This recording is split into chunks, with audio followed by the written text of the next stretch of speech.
देवकी परमानंदम कृष्णं वंदे जगद्गुरु।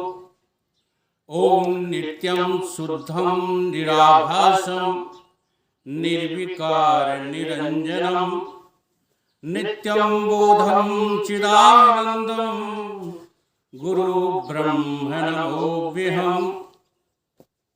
गुरुर्मूला क्रिया सर्वा लोकेऽस्मिन् कुलनायके तस्मात् सेव्यं गुरु नित्य अर्थ भक्ति संजीवतम। गुरुर्ब्रह्मा गुरुर्विष्णु गुरुर्देवो महेश्वरा गुरु साक्षात् परब्रह्म तस्मै श्री गुरुवे नमः। ध्यानमूलं गुरुमूर्ति पूजामूलं गुरुपदम् मंत्रमूलं गुरुवाक्यं मोक्षमूलं गुरुकृपा। मोह निशातं देख विसेख अखंड तुम्हारे हुए सुख धामी। पूर्ण प्रकाश भयो उर्मे हिम द्वैत लग गयो लख एक ललामी। सद्गुण कुंज खिले मन मानस कर्म उल्लोक दुरे भोगामी। आत्म रूप विराज रहे गुरुदेव को बारंबार नमामि। गुरुदेव को बारंबार नमामि। जग जल निधि में जीवन का जलयान फंसा था। तृष्णा सरल तरंग मोह मझधार घुसा था। माया प्रबल प्रवाह भमर भ्रम भ्रमित दिशा थी। अंतस ज्ञान अंधकार की निबिड़ दिशा थी। पार कियो मल्लाह वन दियो जितेंद्र निज धाम है। ऐसे सतगुरुदेव को मेरा बारंबार प्रणाम है। मेरा बारंबार प्रणाम है। ब्रह्मचर्य वृत्ति सुख अखंड धृति सुकृति सन्मार्ग किए जिन तय। प्रकृति से परे विकृति को हरे संसत संताप कियो जिन क्षय। जगती में जितेंद्र करी जागृति निर्मल सद्ज्ञान दियो निर्भय। सोता समाज सभी बोलो श्री सतगुरुदेव भगवान की जय। श्री सतगुरुदेव भगवान की जय।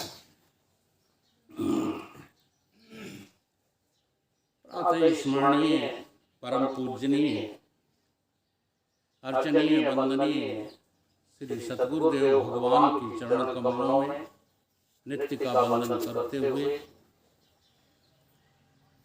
मंचासीन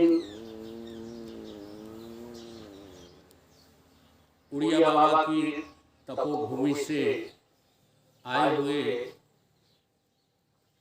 ब्रह्मनिष्ठ तपोनिष्ठ परमहंस संत स्वामी जी के चरणों में नित्य का वंदन।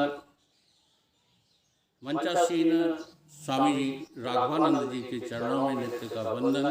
यत्र तत्र विराजमान सभी संतों के चरणों में नित्य का वंदन। प्रेमी सज्जनों माताओं बहनों सभी के हृदय में परमात्मा सत चित आनंद अद्वय रूप से सदा विद्यमान है। उसी की दृष्टि से सबको नमन वंदन अभिनंदन।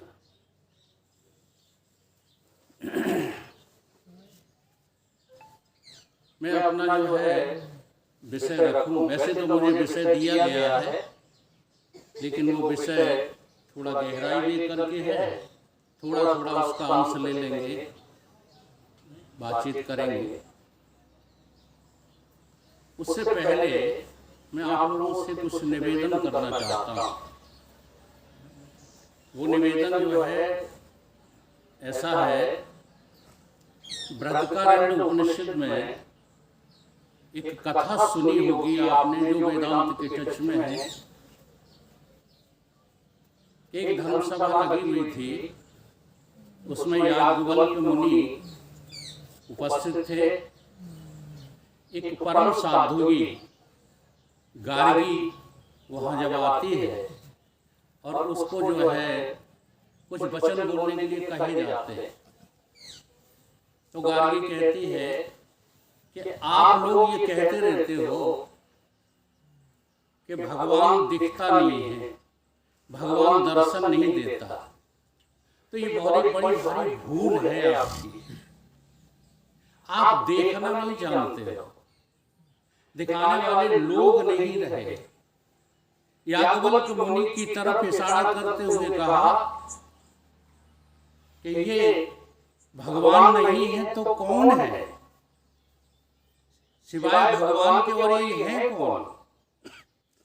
ब्रह्मवित् ब्रह्म ही भवति। वही हम आप लोगों से पूछेंगे नहीं, हम तो आप लोगों को बताएंगे कि आज जो मंच पर स्वामी जी विराजमान हैं, ये साक्षात भगवान हैं। अगर इस श्रद्धा से, इस पराकाष्ठा से आप इनके वचनों को सुनेंगे तो कुछ प्राप्त होगा। अगर अपनी तरह एक साधारण व्यक्ति देख लिया तो आप कुछ नहीं ले पाएंगे। ये संतों की महिमा है। इसलिए गीता में भगवान कृष्ण ने समझाया, 2 बार कहा कृष्ण ने। अर्जुन को एक बार कहा, श्रद्धावान लभते ज्ञानम तत्परः संयते इंद्रिय। दूसरी बार जब उन्होंने देखा, समझा करके हार गए कि अपनी श्रद्धा को जगा ही नहीं रहा, तो फिर 17वें अध्याय में एक बार फिर कहा, अश्रद्धाहुतं दत्तम तपोतप्तं कृतं च यत् असत इत उच्यते पार्थ न सच तत् न सच न तत् प्रेत्य नो इह। बिना श्रद्धा के न तो आपको हवन का कोई लाभ मिलता है, बिना श्रद्धा के आपको कोई तप का लाभ नहीं मिलता है, आपको दान का कोई लाभ नहीं मिलता है। और वो लाभ कब? न इस लोक में न मरने के बाद। तो यहां मैं कहना क्या चाहता हूं, आप अपनी श्रद्धा को बढ़ाएं, श्रद्धा की पराकाष्ठा अपने हृदय में जगाएं, और तब जो है स्वामी जी को सुनेंगे तो हो सकता है 2 दिन में कहो आपका संसार ही बदल जाए, आपकी दृष्टि ही बदल जाए। अब मैं थोड़ा सा अपना विषय रखता हूं जो मुझे बोलना है। आद्य गुरु शंकराचार्य ने अपनी ज्ञान संकलनी में कहा, मथित्वा चतुरा वेदान सर्वशास्त्राण तथा वही सारवस्तु योगिभ्यः पीतक्रम पिबन्ति पंडिता। क्या कह रहे हैं? चारों वेदों का, शास्त्रों का मंथन करके, अवलोकन करके हमने ये समझा है कि जो सार वस्तु है, वेदों की, शास्त्रों की, पुराणों की, कथाओं की जो सार वस्तु है, वो तो जो है योगी पी गए। सार वस्तु योगिभ्यः, और जो असार है, जो तुम्हें कभी मिलने वाला नहीं है, ये प्रपंच, ये संसार, ये सब जो है पी गए पंडित लोग, पांडित्य बघारने वाले। ये मेरा वाक्य नहीं है, आद्य गुरु शंकराचार्य का वाक्य है। कबीर बाबा ने भी अपने अनुभव से समर्थन किया है। संतन संतन माखन खायो, छाछ पियो संसारी रे। हम लोग सब छाछ बटोरने में लगे पड़े हैं। ये संसार के जितने भी सुख आपको नजर आ रहे हैं ये सब छाछ है। और घृत तो केवल जो है ब्रह्म ज्ञान है, आत्म ज्ञान है। और उस आत्म ज्ञान के लिए जो प्रयत्न है, जो साधनाएं हैं, वो मंथन है।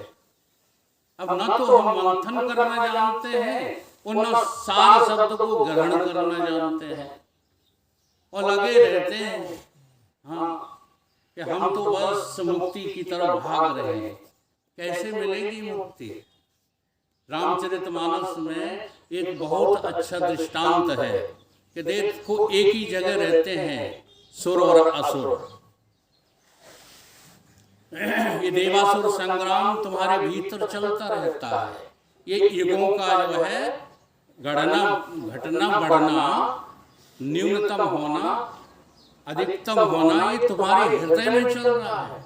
नित्य युग धर्म रहे सब की रहे, हम केवल ध्यान नहीं देते हैं। दृष्टांत ये है कि लंका में 3 भाई थे और तीनों भाइयों ने अपने अपने जो है प्रसन्न रहने के लिए, अपनी प्रसन्नता को शाश्वत बनाने के लिए तप किया। 3 विविध तप तीनों भाई, परम उग्र सो बरन ना जाई, गए निकट तप देख विधाता, मांगो वर प्रसन्न में ताता। कर बिनती पद गए 10 सीसा, बोलो वचन सुनो जगदीशा। हम काहू के मरे न मारे, बानर मनुज जात दोए वारे। अब देखो कितना बड़ा अविवेकी है, क्या मांग रहा है? जो ये शरीर कभी भी रह नहीं सकता और वो मांग रहा है कि ये रह जाए। अब चूंकि मांग जो है उसकी बिल्कुल अनुचित है, लेकिन विधाता तो संकल्पित है वरदान देने के लिए, ठीक है ना? लेकिन वरदान भी बड़ा सोच समझ करके जो है वो दे देते हैं। बड़ी जल्दी कह दिया, जैसे ही उन्होंने बानर और मनुज जो 2 का नाम लिया, ब्रह्मा जी बहुत जल्दी कर गए। ए तुम बड़ तप की नाम है ब्रह्मा मिल, तो वर दीन पुण्य प्रभु कुंभकर्ण पे गयो। अब कुंभकर्ण की तरफ गए ब्रह्मा जी। ताय विलोक विस्मय अत भयो, जो खली है नित करे आहार, हुई है उजार वेद संसार। तो सारद प्रेरताय मत फेरी, और मांगस नींद मास खट। असल में वो मांगना तो कुछ और चाहता था। वो चाहता था कि मैं 6 महीने खाऊं पीऊं और 1 दिन सोऊं, लेकिन सारद प्रेर हाँ उसकी मति को जो है फेर दिया, पलट दिया, तो कुछ का कुछ मांग बैठा। ऐसे ही तुम कितने भी चतुराई से जो है धन कमाना, परिवार जोड़ना, सब रो रहे हो। हाँ, अपने भीतर की बात बताओ चाहे न बताओ, खुश कोई नहीं हो। और यदि तुम अपने को इन बाह्य वस्तुओं से खुश और सुखी समझ बैठे हो तो बहुत बड़े गहरे गड्ढे में पड़े हो, क्योंकि ये सारी बातें हमें सुख पहुंचा नहीं सकती। अब जो है परमात्मा विधाता आगे बढ़े, कहाँ गए? गए विभीषण पास प्रभु, कहो तात पर मांग, और ते ही मांगा भगवंत पद। क्या मांगा? भगवंत पद। और देखो गोस्वामी जी ने जो है उनकी उपमा भी दी है। कैसा है वो भगवंत पद? कमल अमल अनुराग, मल से रहित है। और ये संसार तुम क्या समझते हो?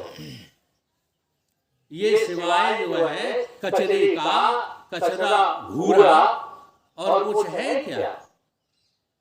हम आप लोगों से एक बात पूछते हैं, अगर जो है आप गांव में पड़ने वाले घूरे पे बैठ जाओ, घूरे के ऊपर बैठ जाओ, और घूरे का मालिक अपने घर से गोबर लेकर के फेंके उस घूरे पे, और तुम्हारे ऊपर पूरा कचरा गिरे। अब निष्कर्ष निकालो, गलती किसकी है, फेंकने वाले की या बैठने वाले की? विचार करो। और हम कहाँ बैठे हैं? घूरे पर बैठे हैं। घूरा नाम इस देह का है, इस देह के संबंधियों का है, इस सारे जगत के पदार्थों का है, ये सब घूरा है। और हम कहीं ना कहीं बैठे हुए हैं। कोई धन पर बैठा है, कोई पद पर बैठा है, कोई वैभव पे बैठा है, कोई नेतागिरी में लगा है, सब वही कचड़े पे बैठे हो। चाहते क्या हो? चाहते हो परम सुख। तो ये कैसे मिल जाएगा? कमल।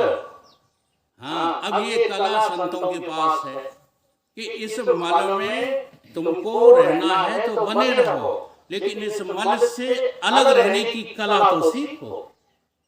सब में रह के अलग रहना कोई इन संतों से सीख ले। हर समय खुशहाल रहना कोई संतों से सीख ले। सीख लो। सीखना ही नहीं चाहते हो, उसी मल में खुश हो, उसी के लिए ताकत लगाए दे रहे हो। अभी अभी जब चुनाव चल रहे थे तब मैंने देखा, हाँ, फलाने की जय हो, ठिकाने की जय, सब पापों की जय बोलते रहते हो। संतों की जय बोलने में अभी आवाज नहीं निकली थी। जब मैंने कहा था बोलिए सतगुरुदेव भगवान की, एक आदमी ने जय बोला था, सब चुप। और अभी आपका एमएलए आ जाए, चाहे वर्तमान चाहे आने वाला, हाँ, दोनों हाथ उठा के कहोगे अरविंद तुम संघर्ष करो, हम तुम्हारे साथ हैं। क्या तुम साथ हो? तुम अपना भी तो साथ कर नहीं पा रहे हो, किसी का साथ क्या दोगे? ये बड़ी बातें जो है कहनी है, समझने की है। हम उकसाते रहते हैं इसीलिए कि ऐसे ब्रह्मनिष्ठ तपोनिष्ठ संतों की वाणी को ग्रहण करें। और कोई बात थोड़ी है, हमारी तुम्हारी कोई लड़ाई थोड़ी है, कोई विरोधाभास थोड़ी। वही हम खाते हैं, वही आप खाते हैं, वही हम पहनते हैं, वही आप पहनते हो। दिमाग खराब नहीं है। इन संतों के सानिध्य में रह करके जो उलझी हुई बुद्धि थी, हाँ, उसने कुछ पकड़ लिया है। हम सब कुछ जानते हैं, हम कभी नहीं कहते, लेकिन जो रास्ता हमें चलना नहीं है उसका उसके जो है विरोध में मुड़ चुके हैं। अब कल्याण होगा इनके आशीर्वाद से, इनके वचनों से, गुरु कृपा से। इस संसार के पदार्थों को जोड़ करके हमारा कल्याण होने वाला नहीं है। और वो पद कहीं और नहीं है। देखो, उस पद के बारे में श्रुति बिल्कुल स्पष्ट बोलती है, एतद ही आत्मा, एतद ही आत्मा ब्रह्म। ये आत्मा क्या है? यही तो ब्रह्म है। और वो आत्मा कौन है? अयम आत्मा ब्रह्म। और आगे कह दिया अयम आत्मा चतुष्पाद, ये चार पाद वाला। अब ये बात, ये रहस्य हमें संतों से समझना पड़ेगा। ये जो पद है भगवंत पद, तही मांगा भगवंत पद। अब ये पद चार पाद वाला है, इसको कैसे समझेंगे? चतुष्पाद के दो अर्थ निकलते हैं, एक तो चार पाद वाला, और दूसरा जो है एक अर्थ निकलता है कि वो चौथा पाद ही ब्रह्म है। उसमें तीन पाद तो मायाकृत हैं, माया के हैं, स्थूल, सूक्ष्म और कारण। ये तीन पाद माया के हैं। माया के कहने का मतलब है, कोई सज्जन बता ही गए थे, हैं ही नहीं, हैं क्या? लेकिन ये तीन पाद दिख रहे हैं, समझ में आ रहे हैं, तो केवल इसीलिए कि हम चौथे पाद का जो है खोज करें, अनुसंधान करें। इसलिए हमको ये नजर आ रहे हैं, वो हम इन्हीं में कहीं अटके हैं। या तो हम स्थूल देह में अटके हैं, थोड़ा बहुत बड़े हैं, तो हम सूक्ष्म देह जीवत्व में अटके हैं, और थोड़ा बहुत और कोशिश करते हैं तो कारणत्व में अटक जाते हैं। बस कहते रहते हैं कि भाई अब कार्य है तो कोई कारण तो होगा ही। ये समझने की कोशिश नहीं करते कि कार्य और कारण दोनों ही जो है नहीं। ये कार्य दिख रहा है ना, तो इसका कोई कारण होगा, अरे कोई कारण होगा, है ना। अब उस कारण के पीछे पड़े रहते हो। कारण को जानोगे तो पता चलेगा कि कारण भी कार्य की ही तरह पूरा का पूरा मिथ्या है। हमारे सद्गुरुदेव भगवान युग पुरुष जी जो है समझाते हैं कि इसका उदाहरण ऐसा है जैसे कि 1 रुपया में 4 चवन्नी होती है। 4 चवन्नी, अब 4 चवन्नी भी रुपया है। 4 चवन्नी क्या है? हाँ, उतनी ही वस्तु 4 चवन्नी में आएगी जितनी 1 रुपये में आएगी, ठीक है। लेकिन ये जो 4 पाद आप समझने की कोशिश करेंगे निषेध प्रक्रिया से, तो आप यहाँ अटक जाएंगे। कैसे? 1 चवन्नी हटा दी, स्थूल हट गया, दूसरी हटा दी, सूक्ष्म हट गया, तीसरी हटा दी, कारण हट गया। अब रह गया चौथी चवन्नी रह गई कि रुपया रह गया? बड़ा विचार करना।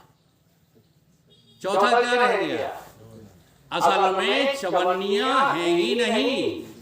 अगर रुपया न होता तो ये चवन्नी कैसे वैल्यूएबल होते? हो सकती थी क्या?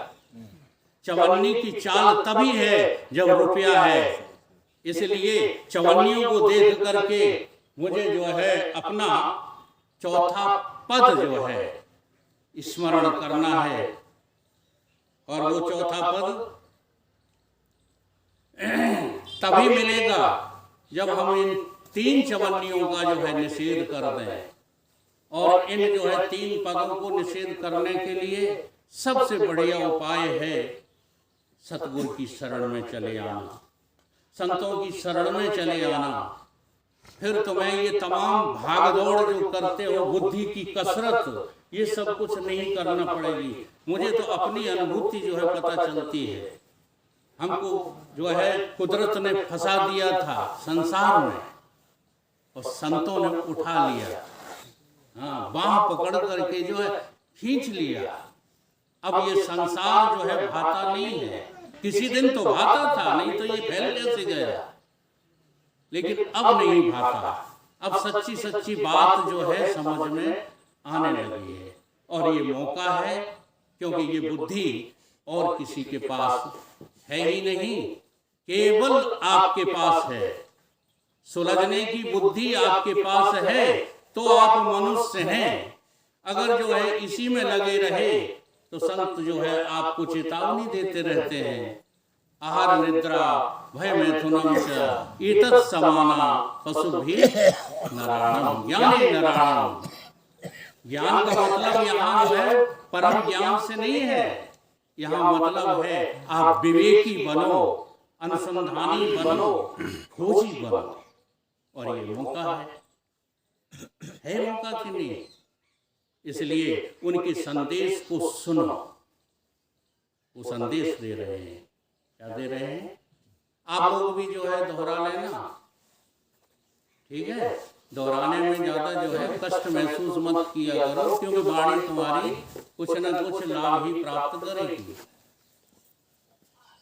अगर इसी जन्म में प्रभु को जाना नहीं तो तेरे नर्तन के पाने से क्या फायदा। अगर इसी जन्म में प्रभु को जाना नहीं, तेरे नर्तन के पाने से क्या फायदा।